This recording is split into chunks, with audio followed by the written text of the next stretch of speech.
ബഹുമാനപ്പെട്ട മാധ്യമ പ്രവർത്തകരോട് സ്നേഹത്തോടെ ഒരു വാക്ക് പറയുന്നു. നിങ്ങൾ തിക്കിനെ സംബന്ധിച്ചും തള്ളിനെ സംബന്ധിച്ചും ഒക്കെ കൊടുത്ത ചില വാർത്തകൾ കണ്ടു. അത് കൊടുത്തിട്ട് നിങ്ങൾക്ക് തൃപ്തി വരുന്നില്ലെങ്കിൽ ദയവായി ഈ തിക്കും തിരക്കിനെ സംബന്ധിച്ച് ഒരു വാർത്ത കൊടുക്കണമെന്ന് പ്രിയപ്പെട്ടവരോട് പറയാൻ ആഗ്രഹിക്കുന്നു. ഈ സദസ് ഇങ്ങനെ തിങ്ങി നിറഞ്ഞാൽ, ഇതിങ്ങനെ ജനബാഹുല്യം കൊണ്ട് ഈ വേദിക്കും സദസ്സിനും ഉൾക്കൊള്ളാൻ കഴിയാത്ത ആളുകൾ ഇങ്ങനെ തിങ്ങി നിറഞ്ഞ് വഴിയിലുടനീളം നിന്നാൽ അതിന്റെ അർത്ഥം എന്താണെന്ന് കൃത്യമായി മനസ്സിലാക്കിയ ഒരാളാണ് ഞാൻ 2024 തെരഞ്ഞെടുപ്പിൽ. ഈ തെരഞ്ഞെടുപ്പിന്റെ മുമ്പും ഇങ്ങനെ തിങ്ങി നിറയുന്നുണ്ടെങ്കിൽ, നിങ്ങളിങ്ങനെ ഈ വെയിലിനെ വകവെക്കാതെ ഇവിടെ വരുന്നുണ്ടെങ്കിൽ, പ്രതിപക്ഷ നേതാവിനെ ചുമലിലേറ്റി ഈ വേദിയിലേക്ക് ആനയിച്ച് കൊണ്ടുവരുമ്പോൾ വഴിയിലുടനീളം ആളുകൾ ഈ പുതുയാത്രക്ക് അഭിവാദ്യങ്ങളുമായി വന്നു ചേരുന്നുണ്ടെങ്കിൽ വടകരയുടെ മനസ്സ് ക്രിസ്റ്റൽ ക്ലിയർ ആണ്. അത് നമ്മുടെ വിജയത്തിന് വേണ്ടി നമുക്കൊപ്പം നിൽക്കുമെന്നുള്ളതിന്റെ ഉറച്ച പ്രഖ്യാപനം തന്നെയാണ് എന്ന കാര്യത്തിന് സംശയം വേണ്ട. ബഹുമാനപ്പെട്ട മാധ്യമ പ്രവർത്തകരോട് സ്നേഹത്തോടെ ഒരു വാക്ക് പറയുന്നു. നിങ്ങൾ തിക്കിനെ സംബന്ധിച്ചും തള്ളിനെ സംബന്ധിച്ചും ഒക്കെ കൊടുത്ത ചില വാർത്തകൾ കണ്ടു. അത് കൊടുത്തിട്ട് നിങ്ങൾക്ക് തൃപ്തി വരുന്നില്ലെങ്കിൽ ദയവായി ഈ തിക്കും തിരക്കിനെ സംബന്ധിച്ച് ഒരു വാർത്ത കൊടുക്കണമെന്ന് പ്രിയപ്പെട്ടവരോട് പറയാൻ ആഗ്രഹിക്കുന്നു. ഈ യാത്രയുടെ തിക്കും തിരക്കുമുണ്ട്. അത് നിങ്ങൾ വാർത്ത കൊടുത്ത തിക്കും തിരക്കുമല്ല. ഈ യാത്രയുടെ തിക്കും തിരക്കും ഈ യാത്ര മുന്നോട്ട് വെക്കുന്ന ആശയങ്ങളോടുള്ള ജനങ്ങളുടെ ഐക്യപ്പെടലാണ് എന്നുള്ളതാണ് അതിന്റെ പ്രത്യേകത. ഈ യാത്ര എവിടെയും വിഭാഗീയത പ്രസംഗിക്കുന്നില്ല. ഈ യാത്ര എവിടെയും വർഗീയത പ്രസംഗിക്കുന്നില്ല. ഈ യാത്ര എവിടെയും വിദ്വേഷം പ്രചരിപ്പിക്കുന്നില്ല. ഈ യാത്ര കുറ്റം പറഞ്ഞുകൊണ്ട് മാത്രം പോകുന്ന ഒരു യാത്രയല്ല. ഈ യാത്ര നാടിനെ മുടിപ്പിക്കുന്ന ഒരു യാത്രയല്ല. ഈ യാത്ര സർക്കാരിന്റെ പണം ഉപയോഗിച്ച് നടത്തുന്ന PR എക്സസൈസിന്റെ സൃഷ്ടികളല്ല. ഈ യാത്ര സംസ്ഥാനം ഭരിക്കുന്ന ഒരാൾ 140 മണ്ഡലങ്ങളിലും ചെന്നാൽ അതിന്റെ പേരിൽ തിരിച്ചടി ഉണ്ടാകുമെന്ന് ഭയന്ന് ആരെങ്കിലും ഏൽപ്പിച്ചു വിട്ടിട്ടുള്ള യാത്രയില്ല. ഇത് കേരളത്തിന്റെ പ്രതിപക്ഷ നേതാവ് നയിക്കുന്ന യാത്രയാണ്. ഐക്യ ജനാധിപത്യ മുന്നണിയുടെ ഈ നാടിനോടുള്ള ഉത്തരവാദിത്തം നിറവേറ്റുന്നതിന്റെ പ്രഖ്യാപനങ്ങൾ ഉൾക്കൊള്ളുന്ന യാത്രയാണ്. അത് നിങ്ങൾക്ക് കൃത്യമായിട്ട് അറിയാം. ഈ യാത്ര സംവദിക്കുന്നത് ആരോടാണ്? ഞാൻ ഈ വേദിയിലേക്ക് കടന്നു വന്നപ്പോൾ ദേശീയപാതയുടെ നിവേദനങ്ങൾ ഇവിടെ നൽകപ്പെടുകയാണ്. ഈ യാത്ര കുറ്റ്യാടിയിൽ ചെല്ലുമ്പോ അവിടുത്തെ നാളികേര കർഷകരുടെ പ്രയാസങ്ങൾ ചർച്ച ചെയ്യുകയാണ്. ഈ യാത്ര നാദാപുരത്ത് എത്തുമ്പോ വന്യമൃഗ ശല്യമുള്ള ഉൾപ്പെടെയുള്ള പ്രയാസങ്ങൾക്ക് പരിഹാരം കണ്ടെത്താൻ ആളുകൾ വരികയാണ്. ഈ യാത്ര കടന്നു വന്ന വഴികളിലുടനീളം പ്രതിപക്ഷ നേതാവുമായി ജനങ്ങൾ നടത്തുന്ന ആ സംവാദത്തിൽ മുഴുവൻ ജനകീയ പ്രശ്നങ്ങളും കക്ഷി രാഷ്ട്രീയത്തിന് അതീതമായി ഇന്നിതാ ബസ് ഓപ്പറേറ്റേഴ്സ് ഉൾപ്പെടെയുള്ള ആളുകൾ ഇന്നുച്ചയ്ക്കും വന്ന് കണ്ടു. അതിലെല്ലാ രാഷ്ട്രീയ പ്രസ്ഥാനത്തിന്റെ നേതാക്കന്മാരും ഉണ്ടായിരുന്നു. അവര് പറഞ്ഞു, ഇതിനൊരു മാറ്റം വരാൻ നിങ്ങൾ വന്നാൽ അതിനൊരു മാറ്റം ഉണ്ടാക്കണമെന്ന് നമ്മുടെ നേതാക്കന്മാരോട് പറയുമ്പോ, പ്രതിപക്ഷ നേതാവിനോട് പറയുമ്പോ ഒരു കാര്യം നിങ്ങൾക്ക് ഉറപ്പാണ്. എന്താ ഒരു കാര്യം? ജനങ്ങൾ നമ്മളെ വിശ്വസിച്ചതായിരുന്നു പഞ്ചായത്ത് തെരഞ്ഞെടുപ്പ്. എന്നാൽ ജനങ്ങൾ നമ്മളെ അർഹിച്ച ഉത്തരവാദിത്തം ഏൽപ്പിക്കുന്നതാണ് ഇനി വരാനിരിക്കുന്ന തെരഞ്ഞെടുപ്പ്. അവര് അർപ്പിച്ച വിശ്വാസത്തെയും അവരേൽപ്പിക്കുന്ന ഉത്തരവാദിത്തത്തെയും അതിനെ ജനങ്ങളുടെ മുമ്പിൽ നിറവേറ്റുമെന്നുള്ള വാക്കാണ്, എന്ന വാഗ്ദാനമാണ്, എന്ന ഉറപ്പാണ്, എന്ന നടപടികളിലേക്കുള്ള കൃത്യമായ മാർഗരേഖകളാണ് ഈ പുതുയുഗ യാത്രയുടെ പ്രത്യേകത. ഞാൻ പറഞ്ഞു, ഇവിടെ വിഭാഗീയത പറഞ്ഞ ആളെ കൂട്ടുന്നില്ല. ബഹുമാനപ്പെട്ട പ്രതിപക്ഷ നേതാവിനോട് പറയുന്നു, ഈ വേദിയിൽ വന്ന് CPIM-ന്റെ പാർട്ടി സെക്രട്ടറി ജാഥ നയിച്ചുകൊണ്ട്, വികസന ജാഥ എന്ന പേരിൽ ജാഥ നയിച്ചുകൊണ്ട് ഈ വേദിയിൽ വന്നിട്ട് ഇവിടെ വടകരയിൽ വന്ന് ഇതേ വേദിയിൽ പന്തലിട്ടുകൊണ്ട് പ്രസംഗിക്കുമ്പോ പറഞ്ഞത്, വൈകുന്നേരം കസേര നിരത്തി ആളുകളെ ഇരുത്തി പറഞ്ഞത് ഷാഫി പറമ്പിൽ ഒരു വർഗീയവാദിയാണ് എന്നുള്ളതാണ് പാർട്ടി സെക്രട്ടറി ഉൾപ്പെടെയുള്ള ആളുകൾ പറഞ്ഞത്. ഞാനൊരു കാര്യം ഗോവിന്ദൻ മാഷ് ഉൾപ്പെടെയുള്ള ആളുകളോട് പറയുന്നു, നിങ്ങൾ ആ ചാപ്പ കുത്താൻ കഴിഞ്ഞ 2 വർഷക്കാലമായി നടത്തുന്ന ശ്രമങ്ങൾ, ആ ശ്രമങ്ങളിൽ ഒന്നിന് ഏതാണ്ട് 2 വർഷത്തിന്റെ പഴക്കമുണ്ട്. കഴിഞ്ഞ പാർലമെന്റ് തെരഞ്ഞെടുപ്പിന്റെ മുമ്പ് പോളിംഗ് ബൂത്തിലേക്ക് പോകുന്നതിന്റെ തലേ ദിവസം നിങ്ങൾ സൃഷ്ടിച്ച ഒരു വ്യാജ സ്ക്രീൻഷോട്ട്, ആ സ്ക്രീൻഷോട്ടിന്റെ കാഫിർ സ്ക്രീൻഷോട്ടിന്റെ പേരിൽ വർഗീയതയുടെ ചാപ്പ ഞങ്ങളുടെ മേലെ ചുമത്താൻ, ഞങ്ങളുടെ മേലെ കുത്താൻ നിങ്ങൾ ആഞ്ഞു ശ്രമിച്ചു. ഞാൻ ഒരു കാര്യം ചോദിച്ചോട്ടെ, ഇപ്പോഴും കേരളം ഈ സെക്കൻഡിലും ഭരിക്കുന്നത് CPM തന്നെയല്ലേ? ആ CPM-ന്റെ സെക്രട്ടറി തന്നെയല്ലേ ഗോവിന്ദ മാഷ്?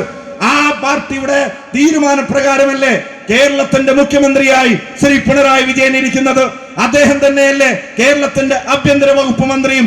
ഈ വടകരയുടെ മണ്ണിൽ നിന്ന് നെഞ്ചിൽ കൈവച്ച് പറയുന്നു, ആ സ്ക്രീൻഷോട്ട് ഉണ്ടാക്കിയത് ആരാണെങ്കിലും അത് പുറത്തു കൊണ്ടുവരാൻ എന്താണ് പിണറായി വിജയൻ നയിക്കുന്ന കേരളത്തിന്റെ പോലീസിന് കഴിയാതെ പോയത് എന്ന ചോദ്യം, ആ ചോദ്യത്തിന് ഒരു ഉത്തരം ഈ ജനങ്ങളുടെ മുമ്പിൽ നിങ്ങൾക്ക് പറയാനുണ്ടോ? നിങ്ങൾ കണ്ടെത്താൻ കഴിയാതെ പോകുന്നതല്ല, കണ്ടെത്താത്തതിന്റെ കാരണം അത് ഞങ്ങളുടെ കുഞ്ഞല്ല, നിങ്ങൾ ഉണ്ടാക്കിയതാണ് എന്നുള്ളത് നിങ്ങൾക്ക് തന്നെ അറിയാവുന്നത് കൊണ്ടാണ്. അവിടെയാണ് ഈ യാത്രയും ആ യാത്രയും തമ്മിലുള്ള പ്രത്യേകത, അതിന്റെ വ്യത്യാസങ്ങൾ.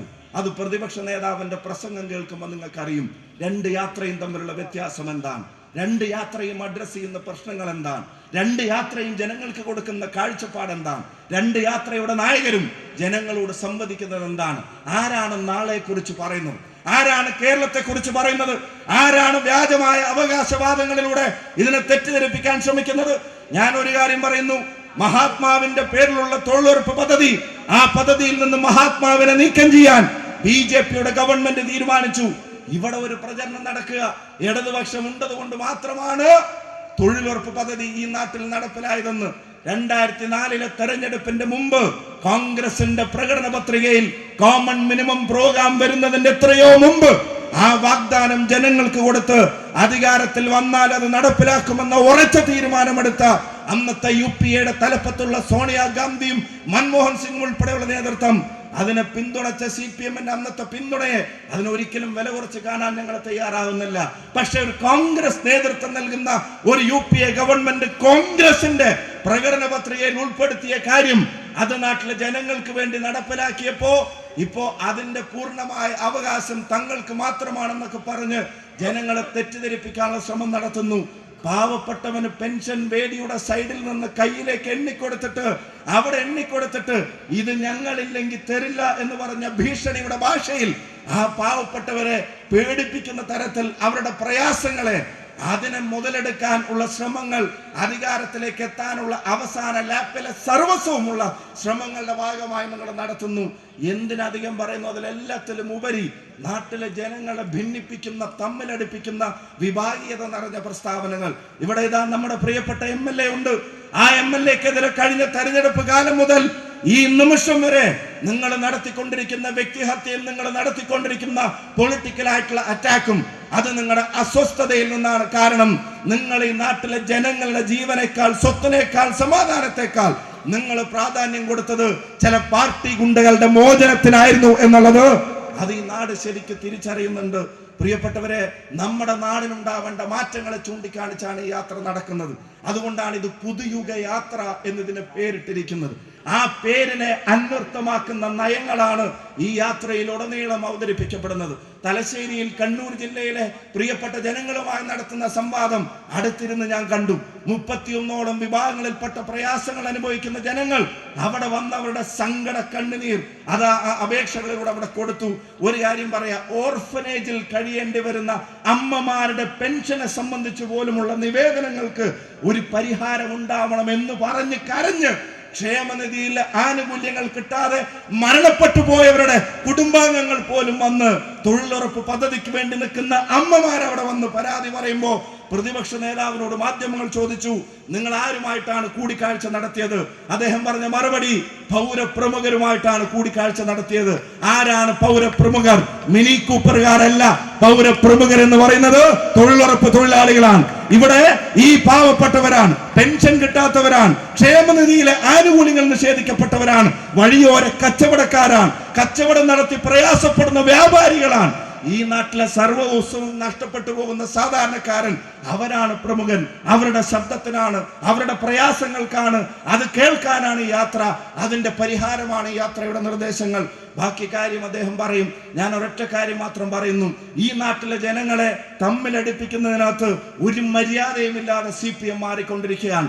സംഘപരിവാർ തോൽക്കുന്ന വിഭാഗീയത CPM നേതാക്കന്മാരുടെ വായിൽ നിന്ന് നിരന്തരം വരുന്നു.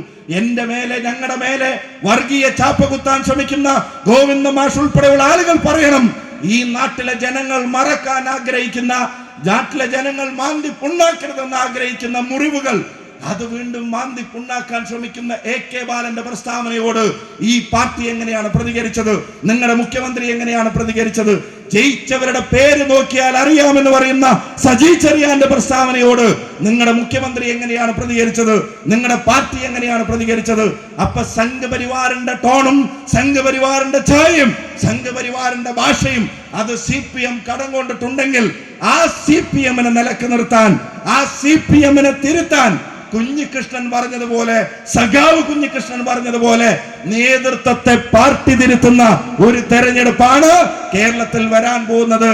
അയ്യന്റെ സ്വത്ത് കവർന്ന പത്മകുമാർ പാർട്ടിക്ക് വേണ്ടപ്പെട്ടവനും ധീര രക്തസാക്ഷിത്വം വഹിച്ച ധനരാജന്റെ കുടുംബത്തിന്റെ സഹായം നിഷേധിച്ചതിനെ അതിനെ തുറന്നു പറഞ്ഞ ഒരു കമ്മ്യൂണിസ്റ്റ് പാർട്ടിയുടെ പുറത്തുമായിട്ടുണ്ടെങ്കിൽ ഞാൻ നേരത്തെ പറഞ്ഞത് ആവർത്തിക്കുന്നു, ഇത്തവണത്തെ ബാലറ്റ് മെഷീൻ മുമ്പിൽ വരുമ്പോ ജനാധിപത്യ മുന്നണിയുടെ ചിഹ്നങ്ങളിൽ, RMPയുടെ ചിഹ്നങ്ങളിൽ വോട്ട് രേഖപ്പെടുത്താൻ പോകുന്നത് കോൺഗ്രസുകാർ മാത്രമായിരിക്കില്ല, ലീഗുകാർ മാത്രമായിരിക്കില്ല, RMPക്കാർ മാത്രമായിരിക്കില്ല, നിഷ്പക്ഷരായ ആളുകൾ മാത്രമായിരിക്കില്ല.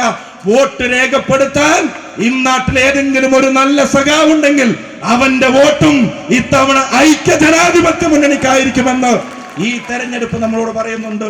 ഉജ്ജ്വലമായി യാത്ര നയിച്ച് ഈ വടകരയുടെ മണ്ണിലേക്ക് കടന്നു വന്ന രാവിലെ കുറ്റ്യാടിയുടെ 11 മണി, ഉച്ചയ്ക്ക് 12:45-നും 1 മണിക്കും നാദാപുരത്തിന്റെ തെരുവിലൂടെ ഇന്ന് ആ വടകരയിൽ കോട്ടക്കുന്നിലേക്ക് നമ്മൾ അവിടുന്ന് താഴങ്ങാട് റോഡിന്റെ അവിടെ നിന്ന് ഇങ്ങോട്ട് ഈ ജനത്തിരക്ക് ഒഴുക്ക്, ഞാൻ മാധ്യമങ്ങളോട് പറയുന്നു, ഞങ്ങളുടെ തിക്കും തിരക്കും റിപ്പോർട്ട് ചെയ്യാൻ നിങ്ങൾക്ക് വെമ്പലുണ്ടെങ്കിൽ ഈ തിരക്ക് റിപ്പോർട്ട് ചെയ്യണം, ഈ തിക്ക് റിപ്പോർട്ട് ചെയ്യണം. വിഭാഗീയത പറയാതെ ആളെ കൂട്ടുന്ന ഈ പുതുയുഗ യാത്രയുടെ വിസ്മയം അത് റിപ്പോർട്ട് ചെയ്യണം എന്ന് മാത്രം പറഞ്ഞുകൊണ്ട് നിങ്ങൾ എല്ലാവരുടെയും അനുമതിയോടെ ബഹുമാന്യരായ UDF കൺവീനർ ഉൾപ്പെടെയുള്ള ബഹുമാന്യരായ എല്ലാ നേതാക്കന്മാരെയും അഭിവാദ്യം ചെയ്തുകൊണ്ട് ഈ സംഗമം ഔപചാരികമായി ഉദ്ഘാടനം ചെയ്തതായി പ്രഖ്യാപിക്കുന്നു. നന്ദി, നമസ്കാരം. ജയ് ഹിന്ദ്, ജയ്